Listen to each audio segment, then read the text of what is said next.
భారతదేశం పాకిస్తాన్ మధ్య యుద్ధంపై స్పందించారు మాజీ మంత్రి సిద్దిపేట ఎమ్మెల్యే హరీష్ రావు. భారత్ పాకిస్తాన్ దేశాల మధ్య యుద్ధం ప్రారంభమైందన్నారు.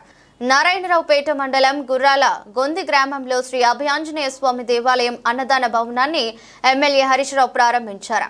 ఈ సందర్భంగా హరీష్ రావు మాట్లాడుతూ రాష్ట్రంలోని హనుమాన్ స్వాముల భిక్ష కోసం మొట్టమొదటి అన్నదాన భవనం సిద్దిపేటలోని అని తెలిపారు. గ్రామీణ ప్రాంతాల్లో మొట్టమొదటి అన్నదాన భవనం గుర్రాల గొంది గ్రామంలోనే అన్నారు. అన్ని దానాల కన్నా అన్నదానం గొప్పదని, పెళ్లిళ్లు బర్త్డేలు అవుతే ఈ భవనంలో అన్నదాన కార్యక్రమం చేయండి, గొప్ప పుణ్యం వస్తుందన్నారు. లంకలో రావణ్ణి అరాచకాలను అరికట్టేందుకు రామదండు హనుమంతుడు కదిలిందని, భారత సైన్యానికి హనుమంతుడు ఆత్మస్థైర్యం బలం ఇవ్వాలన్నారు. అమాయకులైనటువంటి టూరిస్టుల మీద క్రూరంగా దాడి చేశారు పాకిస్తాన్ ప్రేరేపిత టెర్రరిస్టులు. అందుకు దీటుగా మన దేశం పాకిస్తాన్ ప్రేరేపిత టెర్రరిస్టుల మీద దాడి చేసి గట్టి బుద్ధి చెప్పిందన్నారు. మనమందరం భారతీయులం, ఒక్కతాటిపై ఉండాలని యావత్ భారత జాతి భారత సైనికుల పక్షాన్ని నిలుస్తుందన్నారు.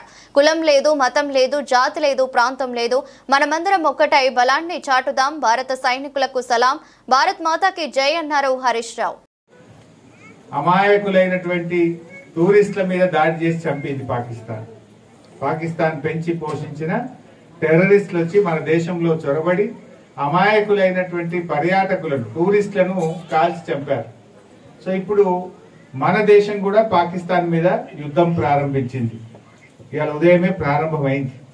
ఆ ఆంజనేయ స్వామి దయతో భారతదేశం గొప్ప ఘనమైన విజయాన్ని సాధించి ఈ టెర్రరిస్టులు అంతమై శాశ్వతంగా ఈ టెర్రరిస్టుల పీడ నుంచి భారతదేశానికి విముక్తి కలగాలని ఆంజనేయ స్వామిని నేను ప్రార్థిస్తాను. తప్పకుండా మంచిగా జరుగుతుంది. దీనికి రాజకీయాలు, పార్టీలు ఏముండవు. అందరం భారతీయులందరము ఒక్కటే. భారతదేశ విజయం కోసం మనందరం కూడా ఆ భగవంతుని ప్రార్థిద్దాం.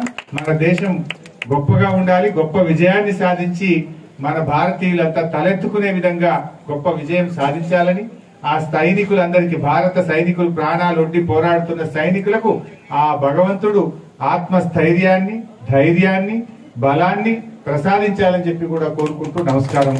జై తెలంగాణ.